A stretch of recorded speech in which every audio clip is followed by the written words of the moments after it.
السلام علیکم ورحمۃ اللہ وبرکاتہ۔ ایک بار پھر اسی حلقے میں جس کا نام ہے سیرت النبی صلی اللہ علیہ وآلہ وسلم۔ پچھلے سبق کی طرح اس سبق میں بھی ہم نبی صلی اللہ علیہ وآلہ وسلم کی امتی ہونے کی فضیلت کو جانیں گے۔ روز محشر نبی سے مقام ملاقات کیا ہوگا، کتنے بہترین فیصلے فرمائے اللہ نے ہمارے حق میں کہ ہمیں نبی صلی اللہ علیہ وآلہ وسلم کا امتی بنا دیا۔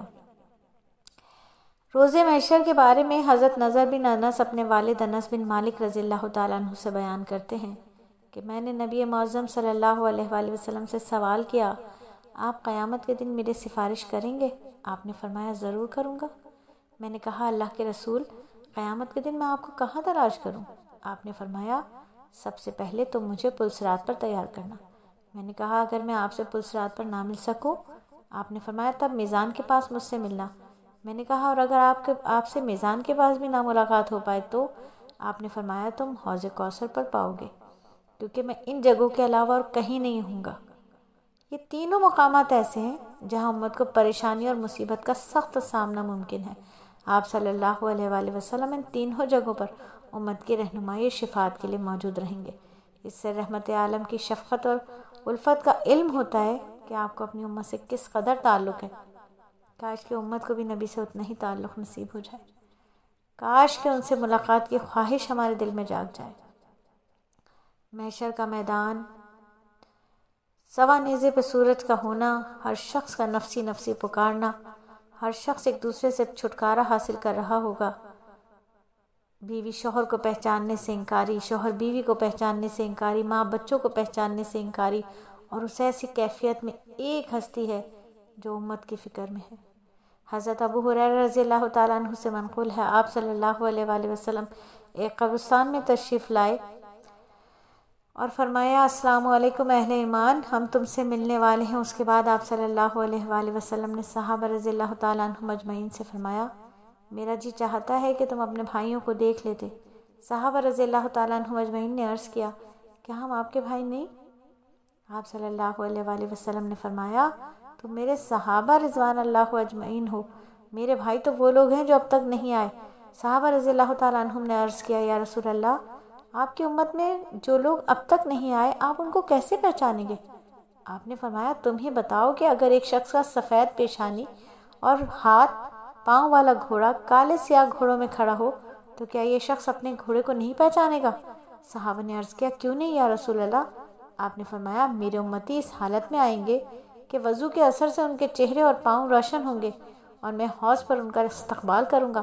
البتہ غور سے سنو، میرے حوض سے بعض لوگوں کو ایسے دھتکارا جائے گا جیسے گمشدہ اونٹ کو دھتکارا جاتا ہے۔ میں انہیں پکار کر کہوں گا سنو یہاں آ جاؤ، لیکن کہا جائے گا کہ ان لوگوں نے آپ صلی اللہ علیہ وآلہ وسلم کے بعد دین کو بدل ڈالا تھا، تو پھر میں کہوں گا کہ مجھ سے دور رہو، مجھ سے دور رہو۔ تصور کیجئے کیسا خوش کن لمحہ ہوگا، ہمارے آنے سے پہلے ہی کسی نے ہم سے اتنی محبت کر لی، ہم دنیا میں آئے بھی نہیں تھے ابھی کہ وہ ہماری ملاقات کے منتظر ہیں، ہماری ملاقات کا انتظار کیا انہوں نے۔ ایسی محبت کسی عام انسان کی طرف سے ہو تب بھی ملنے والے خود کو معزز سمجھتے ہیں، اور یہ محبت تو حبیب خدا صلی اللہ علیہ وآلہ وسلم کی طرف سے ایسی محبت کا ملنا کتنی بڑی نعمت ہے۔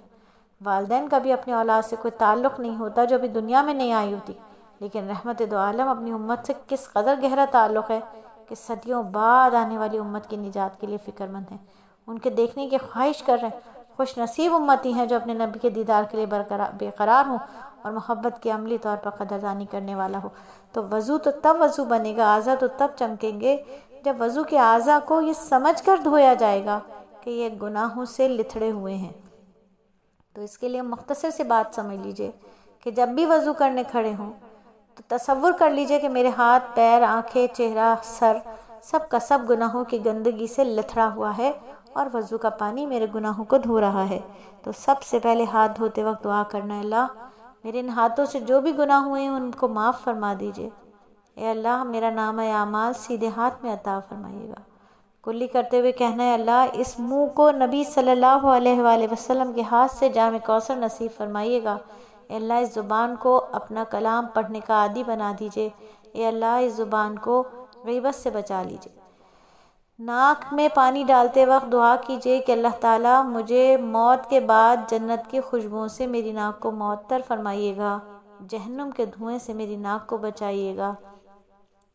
چہرہ دھوتے وقت کہیے کہ اللہ تعالیٰ میرے چہرے کو اس دن سیاہ ہونے سے بچا لیجئے گا جس دن بہت سے چہرے سیاہ ہوں گے۔ اللہ میرے چہرے کو روشن اپنے نور سے روشن فرمائیے گا۔ ہاتھ دھوتے وقت کہنا ہے کہ سیدھے ہاتھ کو دھوتے وقت کہنا اللہ میرا نام اعمال سیدھے ہاتھ میں عطا فرمائیے گا۔ الٹا ہاتھ دھوتے وقت کہنا اللہ میرے نام اعمال کو الٹے ہاتھ میں نہ تھما دیجیے گا۔ سر کا مسح کرتے وقت کہنا اللہ میرے سر کو اپنے عرش کے سائے میں رکھیے گا، کانوں کو اپنا کلام سننے کا عادی بنا دیجیے۔ اے اللہ اس گردن کو جہنم کے طوق سے آزادی عطا فرما دیجیے۔ پیر دھوتے وقت کہنا ہے کہ اللہ ان پیروں سے جو گناہ ہوئے انہیں معاف فرما دیجیے۔ اے اللہ یہ پیر دین پر استقامت سے چلا دیجیے۔ اے اللہ یہ پیر پرصراط پر کو تیزی سے عبور کر جائیں، آمین ثم آمین۔ تو کامل وضو ہوگا تو انشاءاللہ تعالی اعضائے وضو چاند کی طرح روشن ہوں گے، چمکیں گے، اور نبی صلی اللہ علیہ وآلہ وسلم ہمیں ساری قوموں میں سارے لوگوں میں سے علیحدہ بالکل پہچان لیں گے، کیونکہ ہمارے اعضائے وضو چاند کی طرح روشن ہوں گے انشاءاللہ تعالی۔